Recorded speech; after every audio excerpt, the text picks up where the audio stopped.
Video is an essential component to marketing in today's day and age. And with the evolution of social media platforms and online streaming services, branded video content isn't just relegated to broadcast television any longer. It's everywhere.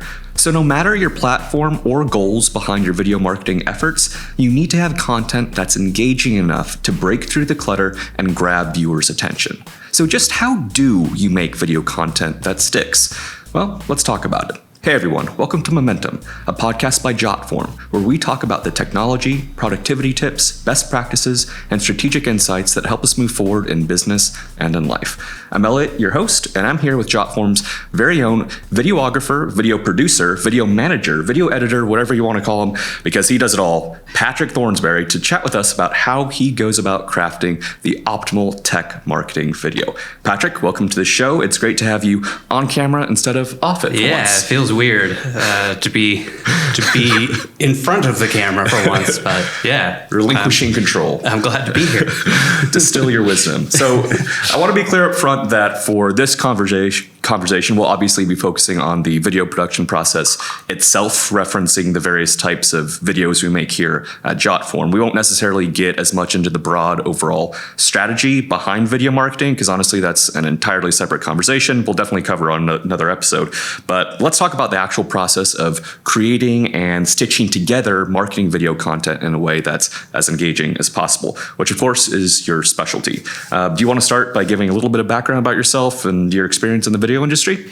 Yeah, I've been at this for a long time, which makes me feel old. But I think the first time I ever jumped behind a camera was about when I was like 14, and fell in love with it instantly. And then I went to college and studied audio engineering and video, of course. And then I was lucky enough, I transitioned. I grew up in Washington State, and then I wanted to get out of the rain. So I was lucky enough to land a job at an e-commerce store down in the Bay Area, and worked there for a couple years. And it was kind of like the perfect entryway to kind of like cut my teeth. Were you doing video there, or? Yes, I was doing video and then photography, but for the most part, I was doing almost solely video, straight out of the gate, all green screen work, stuff like that.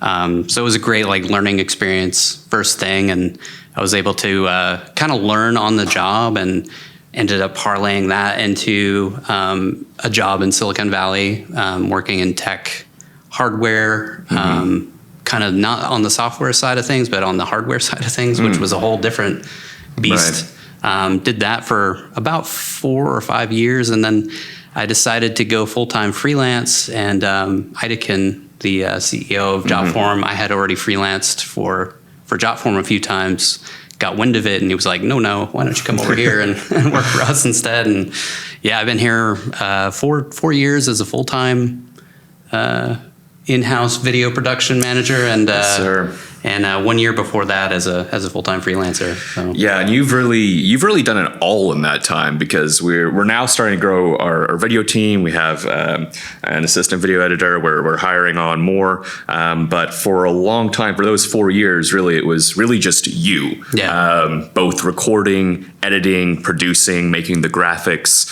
You kind of did it all A to Z, and I know that's just a fantastic skill set. And obviously, we've been very fortunate to have you. But it's cool that you were able to kind of encompass all of these roles, and now hopefully you're getting a little bit more support so you can focus on some other things. But yeah, we definitely couldn't have gotten where we have in video without your help so far. I'm curious though, did anything you learn in college, is it applicable to what you're doing today? Because I feel like the technology changes so much. Yeah, I mean, the basics are always the same. Editing is editing no matter what, Sure. So that skill set has served me well. I mean, when I first was learning, it hasn't really changed all that much. I mean, it's really almost exactly the same. Crossfades and just putting stuff together. I mean, that stuff never changes, but the technology gets better and better, and of course the tools get better and better. And, right. I've always lived by the motto of the more you know how to do, the harder you are to replace. You're very hard to replace, sir. So I see your plan now. I try to be good on the audio side, be good on the graphics, photography, everything, and all that stuff is applicable for forever. I mean, 20 years from now, I'll still be using the same skill set that I learned in my first class in college, for aperture, shutter speed, ISO, none of that stuff ever changes. Yeah, that's interesting. I guess I would have thought that as technology advances, sort of everything changes with it, but they're the fundamentals. And the fundamentals never change. Yeah. Has advancement in technology made it easier or more complex to pull off what you do? A little bit of both. I would say it's a lot easier. Like the speed of everything, technology has improved so much. Like a laptop like this, you can do a full edit. You could edit a movie on this thing now. Whereas 15 years ago, that was unheard of. There was no chance you were gonna. I mean, you would have to wait 2 hours to render out a 30-second clip. So yeah, it's really changed. It has also gotten harder at certain aspects of it have gotten more complicated.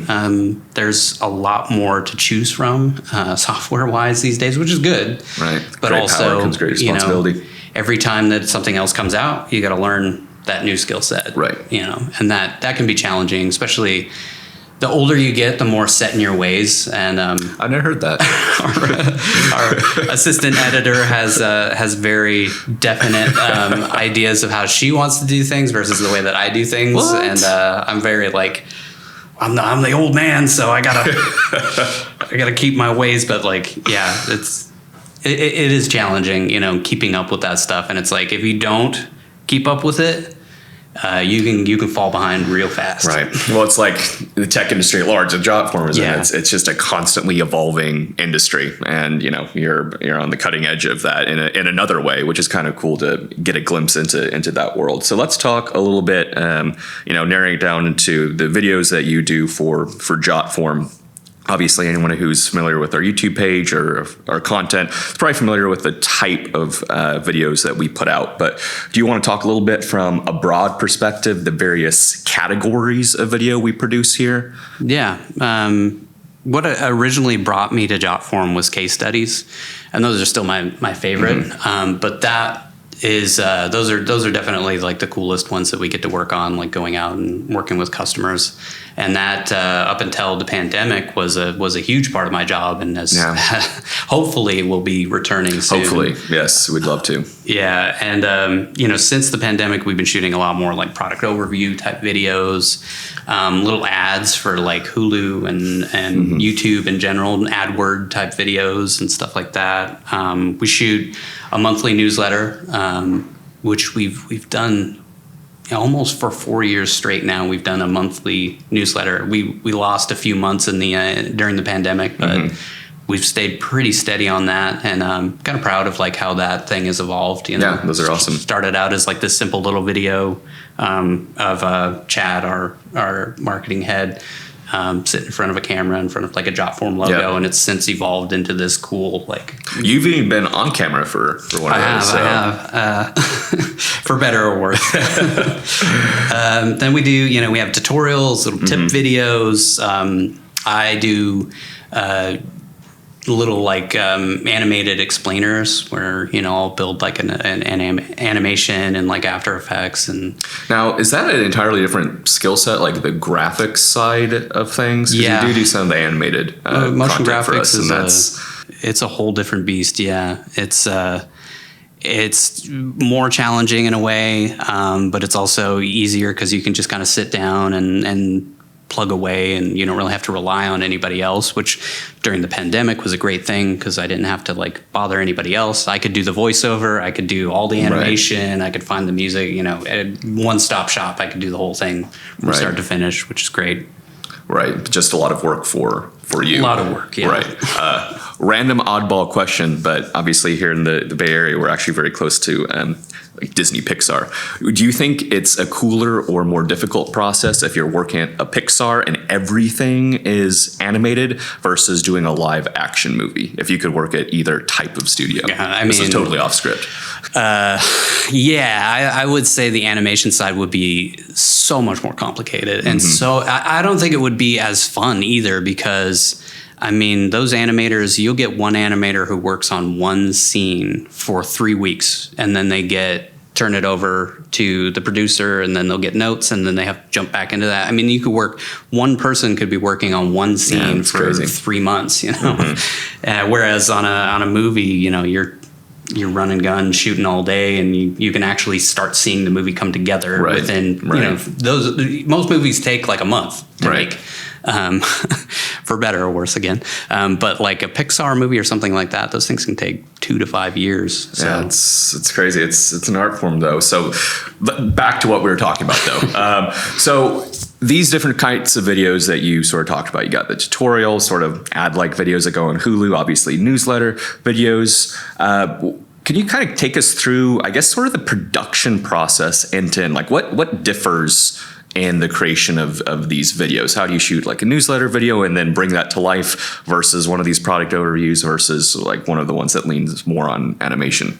Yeah. I mean, every video is different, and they all kind of require a different approach. You know, when we're doing, say, an ad for Hulu or something like that, I mean, that's a whole different beast, you know, requiring, you know, potentially drones, gimbals, sliders, storyboarding, location scouting, all that kind of stuff. The production quality's got to be kind of elevated for something like that. Yeah. Whereas like a newsletter, I mean, half the time we just kind of like, okay, well, this place looks pretty. Let's just show up there and then throw on some lav mics. And try to mix it up with locations and all that sort of stuff. Keep it kind of fun. But there's all the post-production stuff with all the screenshots and like showing off the product and all that kind of stuff. That's a whole nother conversation of like, you know, on camera is one part and then off camera is a whole nother part.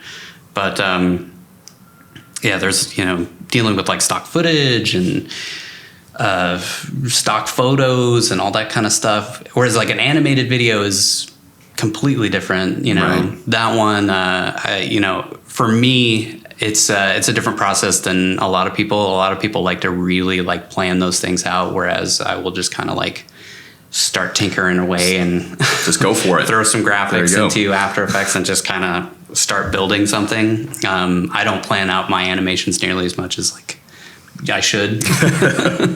They've all worked out. Yeah, but yeah, it's a whole different beast depending on what kind of video you're making. I mean, it's kind of a broad topic. Yeah, no, I can imagine. For the tech gurus out there, it probably won't mean anything to me, but can you talk a little bit about your sort of the digital toolkit you use for all your production and editing? Are we talking hardware or software? Oh man, let's do a brief rundown of both. Again, for people who are interested. Okay. I probably won't know what you're talking about, but sort of a high level overview, like what I've heard a lot of these terms like After Effects sort of, but maybe just a super brief rundown of like what kind of that is. Okay, well, I'll start on the hardware side. I usually shoot on cinema cameras for the most part. I used to shoot mostly on DSLRs when, you know, there was a time when the industry was almost you couldn't break your way into it just because of the price level. Right. But DSLRs changed all of that, and everything else has kind of followed suit. So now, I mean, you can get a really, really nice camera for like $1,500 to $2,000. You know, obviously, the more you spend, the more you're going to get, and the more bells and whistles you're going to get. But like, the cameras that we use are under $3,000 for most everything that we do, but I use a very diverse toolkit. So I shoot on a Canon, a C100 for most of like the interviews that we do. Then I shoot on a Blackmagic Pocket Cinema camera for most of the like product videos and stuff like that, which that is a whole nother great thing that's changed the industry. Is like you can buy a camera that will shoot RAW, and for like people who don't know, RAW is like what you would shoot a movie on. It's a little bit compressed in these cameras, but it's basically the same style as what you would shoot a full on like movie with.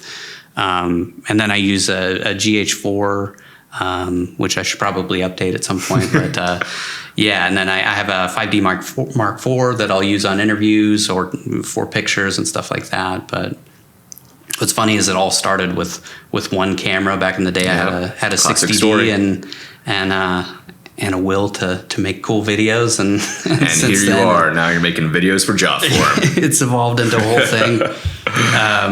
Yeah, and then on the software side, I'm strange. I know a lot of people have switched over to Premiere, and I have stuck with Final Cut Pro X, which I know is going to rub a lot of people the wrong way, especially video editors. I'm looking at our assistant video editor behind our the assistant camera. Sorry, Francis. Really hates using Final Cut, but like I've stuck with it. I was a big Final Cut Pro 7 user, and for people who aren't old, Final Cut Pro 7 was this powerhouse that you could edit movies on. It was like this really, really great piece of software. And then Pro X came out, and it was like basically iMovie, and just wasn't great. And so everybody jumped ship to Premiere, which still had all the same bells and whistles as Final Cut.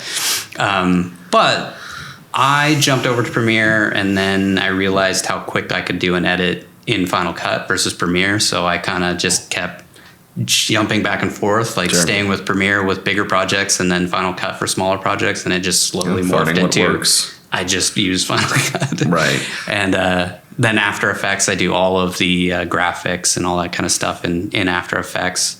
I started out as an audio engineer, so I use Pro Tools for all of my audio stuff, which is way more power than a lot of our stuff needs, but I just love the flexibility and the ability to bring in third-party plugins and stuff to really hone in the audio, which I've said this before. I've said this a lot to our assistant editor. Is audio makes the video, in my opinion. I feel like that's one of the key identifiers of like a professional production and a unprofessional production. Interesting. So audio is super important to me, and always has been. Good to know.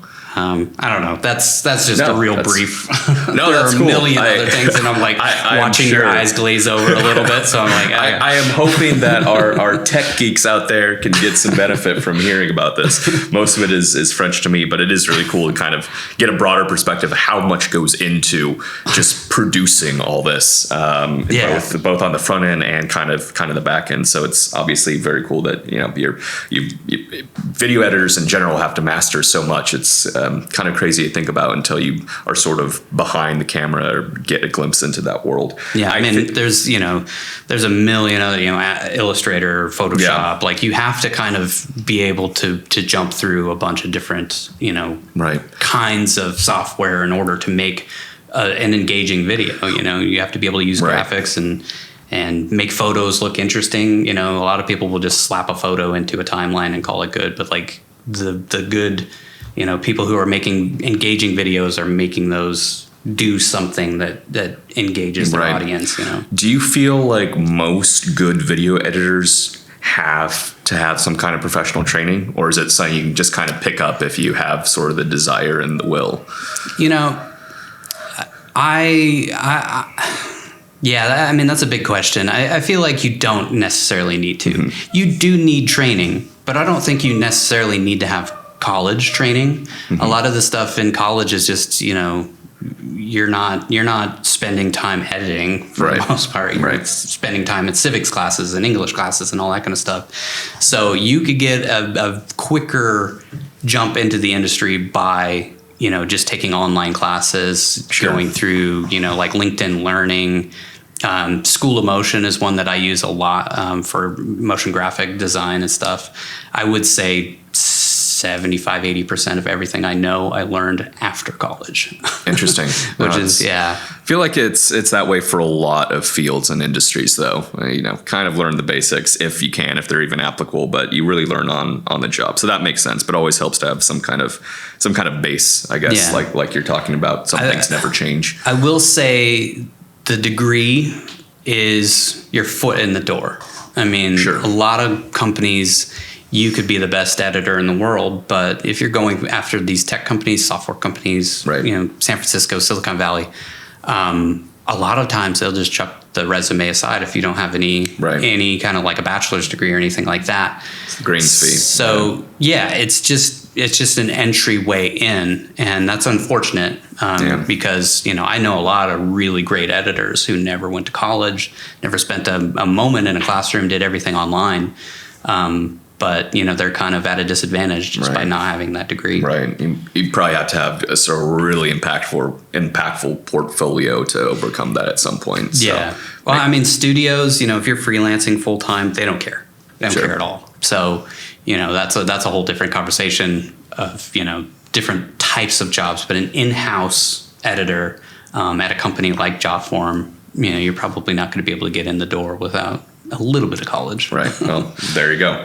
And to bring things kind of back to Jotform, what we're sort of talking about is like the variety of videos that we produce, I think is somewhat unique from, as we mentioned, the ad style videos, the product tutorials that are screen grabs. Because Jotform, we obviously have the front-facing updates with our newsletter videos, our product launches, where we're wanting to communicate these things to our audience in an engaging way. But we also have just all these products that can sometimes help have a video accompaniment just to help you understand, like, how to do XYZ in Jotform. Most of our user experience is very simple and easy to do, but we like to have video content to kind of run through it. So we have these higher level, like launch or introductory pieces that are front facing, higher engagement. And then we have this almost nitty gritty sort of tutorial overview of how to do a very specific thing. And these are just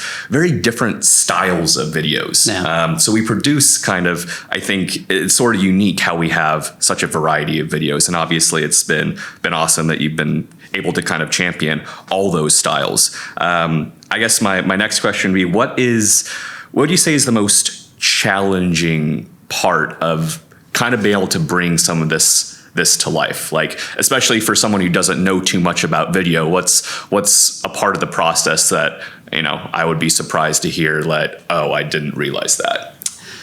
Yeah, that's a tough question. I would say this is kind of more specific to live action and shooting on a location like what we're doing today. We're in a location right now. Yeah, we booked the space to film a whole different video than this. But it's just keeping track of all the little things. I mean, there's so many things that can go wrong on a shoot, and I think most people don't realize that. Like what can go wrong? There's so many things. I mean, like audio can drop out. That's happened to me a million times. Our recorder is still going. We're good. Recording's good. It's hidden underneath the table, but I've been on case studies where like we don't get another shot. We're there and we have 2 hours to sit down with the CEO of the company. Right. It's a client. It's kind enough to give us his time. Yeah. And we've had the lav mic, like something will go wrong. The lav mic is the one that usually goes. Yeah, the little microphone will be on there. Like the newsletter videos and stuff. I usually set up a shotgun mic across the room just because of that. Because I have had that happen twice now on case studies. That's just got to be a nightmare for any nightmare. In the post-production process, you're like trying to make it sound good, and it is like, it's I said, sound is the most important part. Yeah. And like if you can't hear the person who's talking, your whole video is gone. I mean, everything hinges on just that one little microphone. Right. And if anything goes wrong with that, that's just one example. You could shoot a whole video with terrible white balance or something like that. If you're not shooting in RAW and you're shooting on a camera like a C100 or something like that, you shoot it with too much ISO grain on there, or if you shoot it in the wrong shutter speed, like if you shoot slow-mo shots with the wrong shutter speed, your whole slow-mo shot is gone. Like there are so many things that can go wrong, and just being able to think on your feet and be able to just keep track of all that stuff. I feel like that was one of the hardest things for me as starting out, and especially starting out where I was the lone guy for 10 years, I worked as kind of the only person at every place that I worked. There were other people, but they were just like,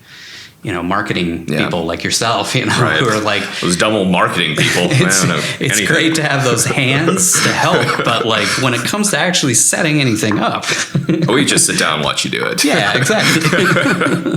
But yeah, I would say that's the most challenging part, is just keeping track of all those little things. And like you never, like this is a tangent, but like I filmed my first job. I filmed directly with the president and the CEO, founder of the company, and like one-on-one filming with him in front of a green screen. And we sat down and we filmed a video that was like extremely technical and a lot of stuff going on. Got to the end after recording with the president of the company for 3 hours straight and realized that the audio was not recording the entire time. That's painful.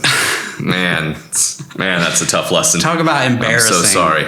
That's, and then I had another one where like my first day working as a professional videographer, the first shoot was outside and I couldn't tell if it was in focus or not. Whole thing was out of focus. And like I kept playing with the focus on the shoot, but then once I got it in, it was like, this is all terrible. And I had to think on my feet and like, okay, what do I do here? And I just made it black and white, over sharpened it so it would look like I did that intentionally. Wow, way to pivot. Thinking on your feet. That's a very important lesson for editors out there. I'm sure it's got to happen once or twice, right? You can look like an idiot, but you can also pivot it and try and figure out a way to make it look like you meant to be an idiot the whole time. That's the key. I think we can all learn that in our careers, regardless of your field. But it really does not make me envious of your job. It does make me appreciative of everything that goes into it. Because you really do have to be detail-oriented. Like I've started doing these video podcasts, like remote setups, so I can record kind of just from my apartment. And I think it's a very simple shoot as far as that goes. Because all I have to do is make sure I'm recording the screen and then have the mic set up. You had to walk me through that like several times. And when I was doing it, I was like, okay, is it recording? Do I have the screen recording? And that felt like a lot, but that pales in comparison to even everything that's going on right now in a live action shoot. Because we have lights, we have a camera, we have Francis behind the camera. This is super simple. We got 2 lights set up. We got 1 camera that's just stationary. There's nothing happening here whatsoever. If you're on I shoot case studies, I will shoot 2 camera and I have 1 on a motorized slider that's like going back and forth the whole time. Is that the gimbal? No, that's not a gimbal. That's a slider, yeah. I wanted to make it seem like I knew things and it did not work. Gimbal is the one where you hold it and it stays stationary while you're moving around. And I have seen those. Yeah. We've used those on a few shoots that you've been a part of, yeah. Cool, thanks for that reminder. So moving on from that, let's talk about the different platforms that we actually put these videos on. So obviously we have lots of different styles of videos, but then we have different platforms we put them. We obviously have our YouTube page. We put videos on Twitter, on Facebook, social media. We just started doing some more like professional, higher production value videos for Hulu, potentially even other advertising type projects. And what does the sort of, I guess, the post process look like for those different actual platforms that these are going to? Because I know you give us different video files when you finish a video. You give us a YouTube cut, a Twitter cut, sometimes even a Hulu cut. What's the difference between those? I mean, the big difference, especially between the YouTube and the Twitter one, is YouTube has all those cool little like things that you can embed. You can put, a little thumbnail that links to another video. So we have like an end screen for that. And they do all sorts of like annotations that you can add into the thing and call out little calls to action for other various things. Whereas Twitter, I don't put that kind of screen on the end. I don't have anything, any kind of call outs or anything like that. I have call to actions, of course, like a little, subscribe button or something like that, which, I think a lot of people who are watching videos on Twitter know that we probably have a YouTube channel as well. But, if they're just watching on Twitter, it's nice to not have just a blank screen at the end or a screen that just comes up with a bunch of call to actions that they can't click on, So that's the big difference between those. As far as like Hulu or TV advertising or anything like that, it's all about the encoding and following, like they have very rigid guidelines on what can go up and what can't go up. And it's a whole process of like figuring, out exactly what like the encoding is supposed to be. The frame rate has to be very specific. The size has to be very specific. Color space is a whole different thing. Like a lot of times you'll have to put things up. Like something on Netflix has to be 10-bit, whereas you can put something on Hulu, which is 8-bit. Which this doesn't mean anything to you, but like just sounds like a lot of specs. You have to be really careful. Your video file matches whatever requirements. Everything that they have on their little sheet set the demands. Yeah, there. You either follow that or you don't get it up on the air. And it would help if all these streaming platforms, they all had the same specs, but I'm guessing they don't. They probably don't require different things because that's just how it goes. There's ProRes, which is the most popular for these high end things. I edit everything in ProRes, which I'm sure that this is not, this is a little technical, but like ProRes is, a little less compressed, whereas like an H.264 file is what you would get on YouTube. So like when I deliver videos to you, I already take that compression in mind so that we get the best possible results. Sure. Because if you upload something in ProRes to YouTube, they're going to create their own compression. They just compress it. And their compression is really ugly and just looks really bad, and it just kind of makes your videos, you put so much effort into a video and then you put it up on YouTube and it just looks, grainy and no one wants that. All sorts of digital noise and stuff like that. So encoding specifically for the platform that you're uploading to is super important. Right. No, that's helpful context. Just goes to show even more that goes into all this. I guess random question: How long on average would you say the post-production process takes for this podcast? How long would the post-production take versus like a 3-minute sort of, or versus the newsletter video we're probably going to shoot later today? I mean, both of those examples are actually fairly quick. A podcast like this is a fairly easy edit, usually 2 or 3 day turnaround, if that. Because the camera's stationary, you don't have to worry about matching any cameras. You don't have to worry about a whole lot of cuts and stuff. And for you, 2 or 3 days is a short amount of time. Yes. Perspective. I have spent 6 weeks on edits before. Wow. Okay. So yeah, it depends on what it is, what all is involved. Something like this is super simple, but like a 3D edit where you're doing something in Cinema 4D or something like that, or like very tech involved stuff. Like when I was working in tech hardware, a good rule of thumb, you're probably going to ask this question, but a good rule of thumb is the more dry the content is, the more cool and sophisticated the graphics and all that stuff has to be. So like tech hardware is the most boring thing ever. It's a piece of machinery, but if you can do something cool where like the box opens up and all the hardware pieces fly in 3D and stuff, like that stuff takes time. Whereas something like this, a couple days. A couple days on the newsletter. Case studies take, a week or two. Sure. Depending on how much is involved in it.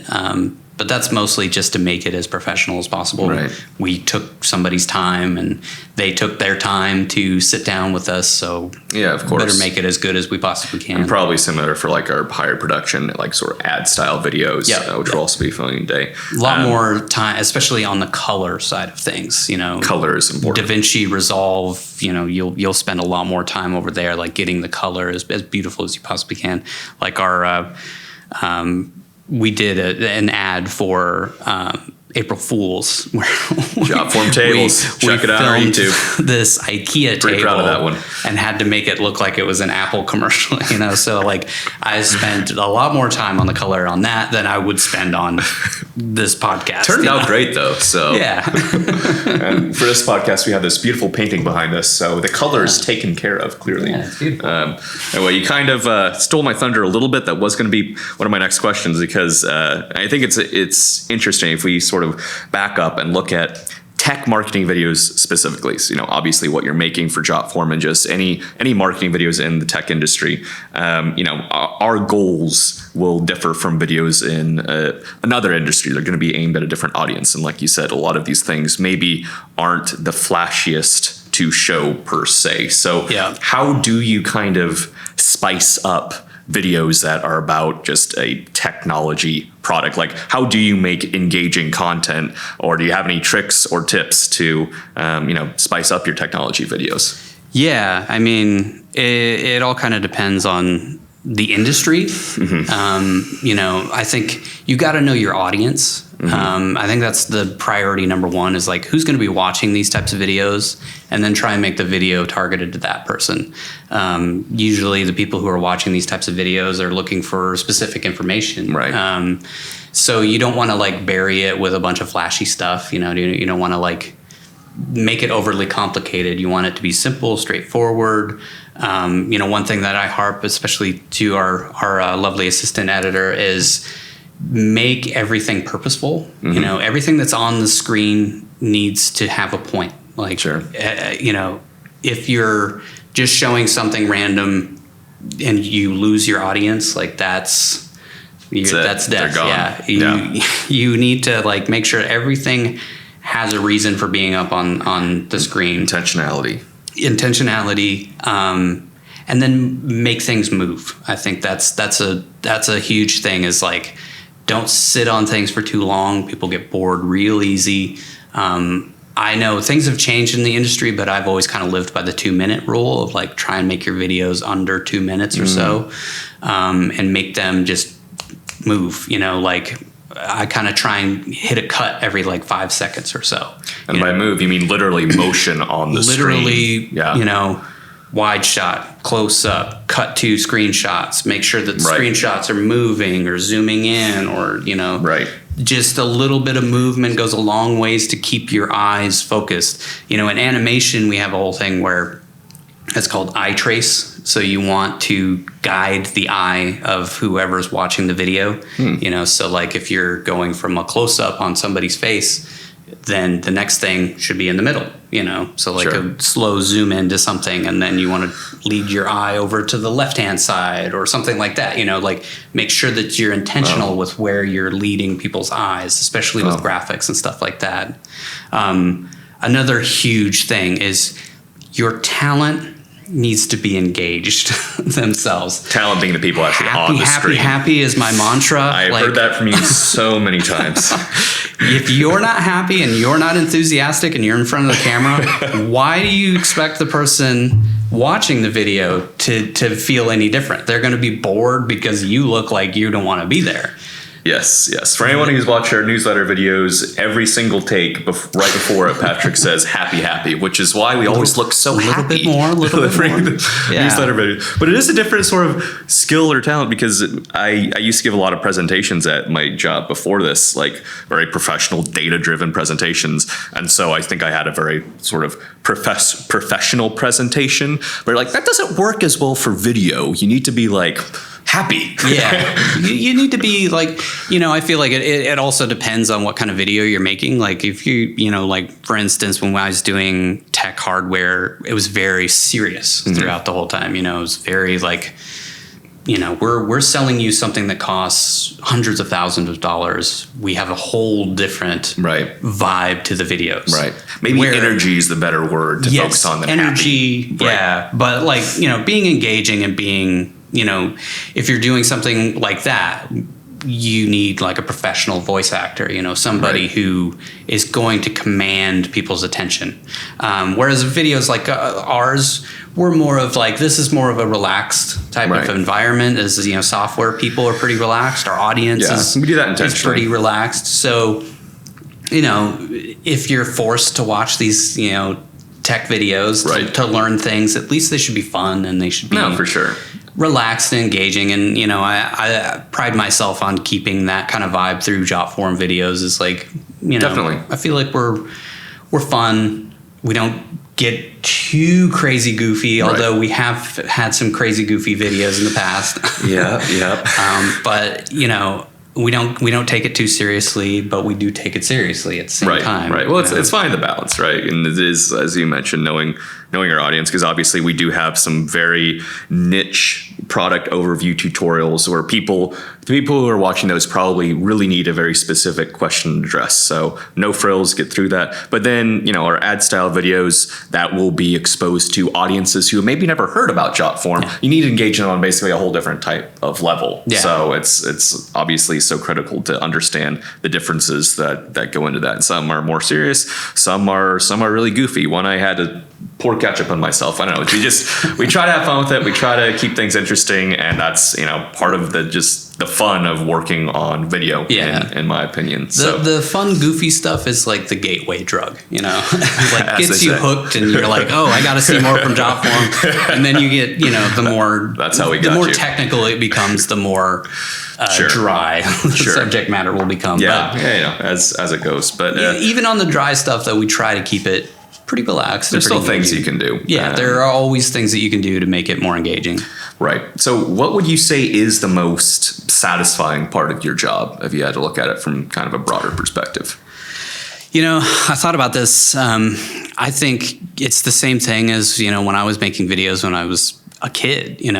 It's like a drug to me. Mm-hmm. Like creating in general, I've always found that, I'm a musician, so like playing music and doing photography and doing videos, and it all kind of scratches that same itch for me.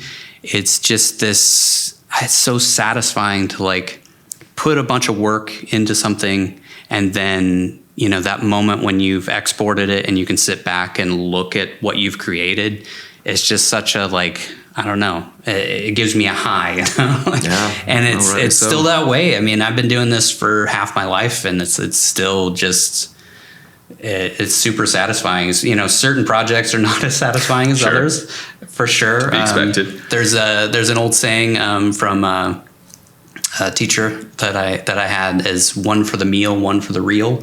I like that. And it's kind of like, there's one for the paycheck, and then there's one that you really, really like, right. One that's really, really fun. And, there's a lot of paycheck videos that you create, but when you get to do those ones that are like, you really, really love what you created, there's no better feeling in the world. Yeah, that's awesome. Well, every video you make, you invest so much in, and you can tell there's a lot of love that goes into that process. So I can only imagine how gratifying that can be. Yeah. What would you say is the most fun thing you've ever worked on? It doesn't need to be a Jotform.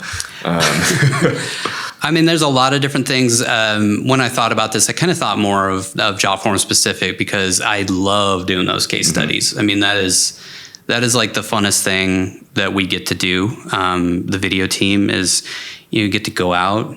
A lot of times there's travel, so we get to travel somewhere, and then we get to meet these people that are just like, every single person that we've met has been super interesting, and like the things that they're doing with the product blow your mind. Like you never expect really cool all the different things that people can do with Jotform. It's kind of nuts. I mean, when I first started working for the company, I was freelancing. I knew nothing about Jotform whatsoever, and like every one of those case studies that I did, I'm like, oh my God, you can do that? You can do that? Yeah. And Chad is like, yeah, of course you can do that. But like, those are amazing, and they're so much fun to shoot, and the people are always like, this is their 15 minutes of fame, so they love jumping in front of the camera. You can tell the people who are like, oh, I get interviewed every week. Those people are never like as enthusiastic and happy about you being there and disrupting their day. But like the people who they've never done anything like that are so happy to be able to. Which I feel like is most of our case studies. Yeah. And they genuinely love being in front of the camera. Right. And that's awesome. Yeah, that's infectious. Sure. When people that you're interacting with really give off that vibe of like, I'm having a great time, like it really translates. Well, for so many people who aren't in this world, it's so novel. You get to be like on camera, like you go and tell your friends about it, and it's it's a really cool thing to see. Do you do any sort of production or content creation kind of on the side, just as your own hobby? You don't have to. It's okay if you don't have to do everything for Jotform, but do you do any of this for fun? I do a lot of stuff for fun, short films and stuff like that. I do a lot of photography, and this one's kind of embarrassing, but it's fun.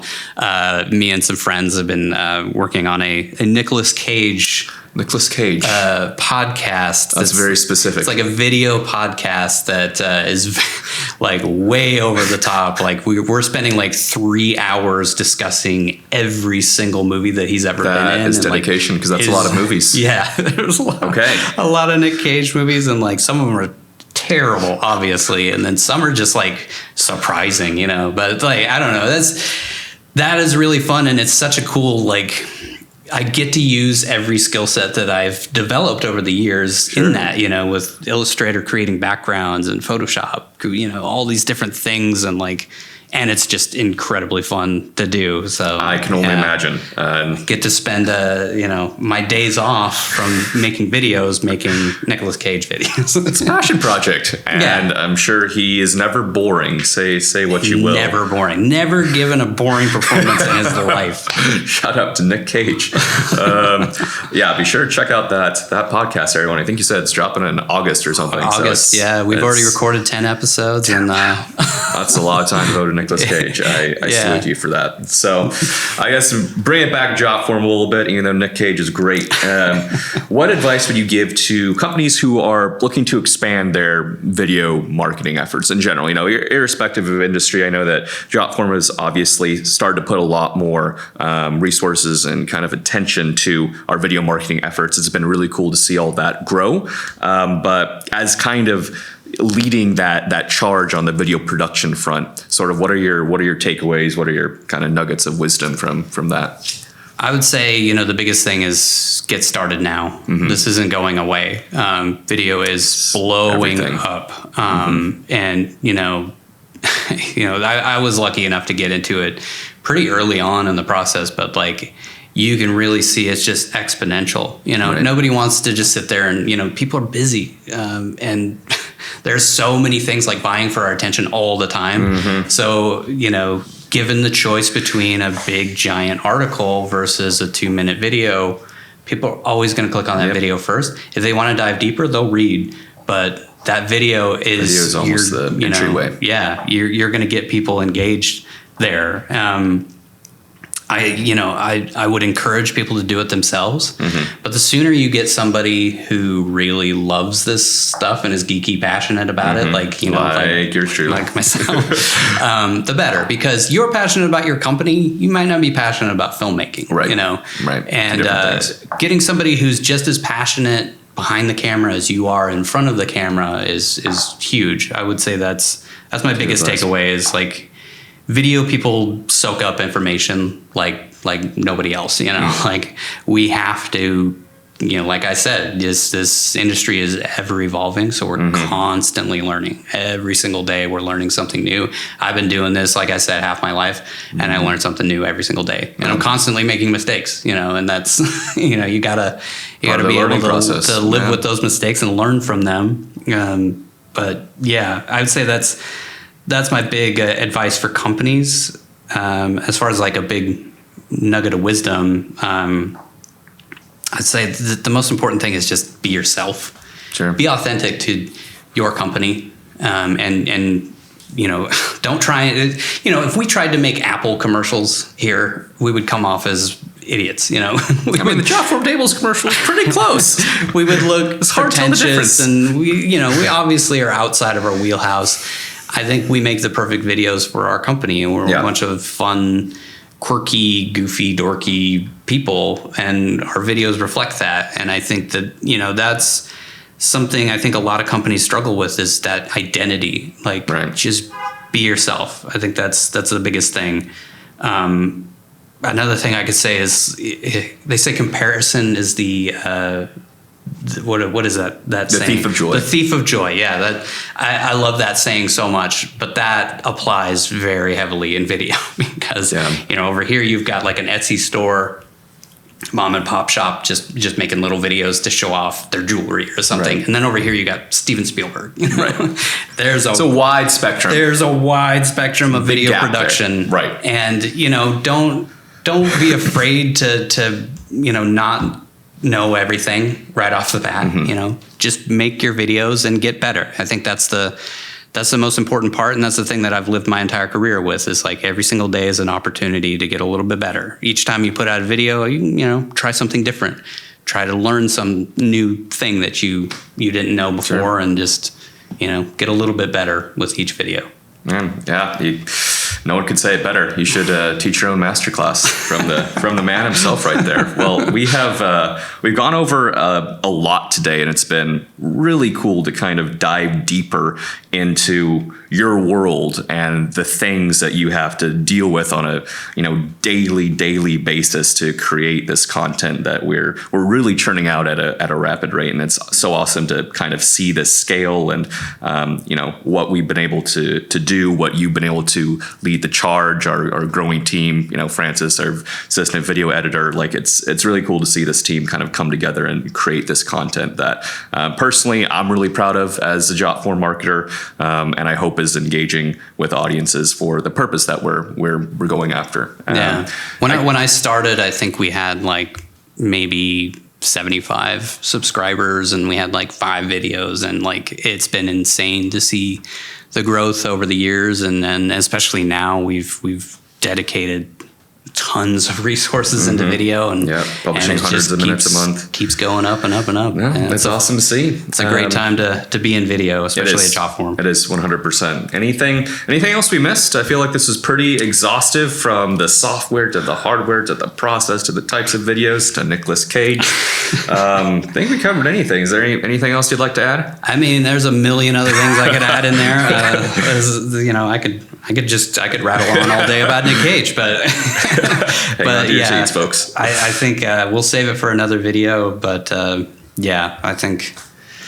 I think all of that stuff is awesome. Important stuff. Well, this has been really insightful. I hope it's been helpful for listeners to kind of get a glimpse into this world, and hopefully they're more appreciative of what it takes behind the camera to make all this stuff happen. But thank you for being here today and shedding some light into it and some insight. It's been really awesome to hear from you, and been great to have you in front of the camera for once. Yeah, thank you. This is weird, but I like it. You're natural. All right, thanks. Thank you.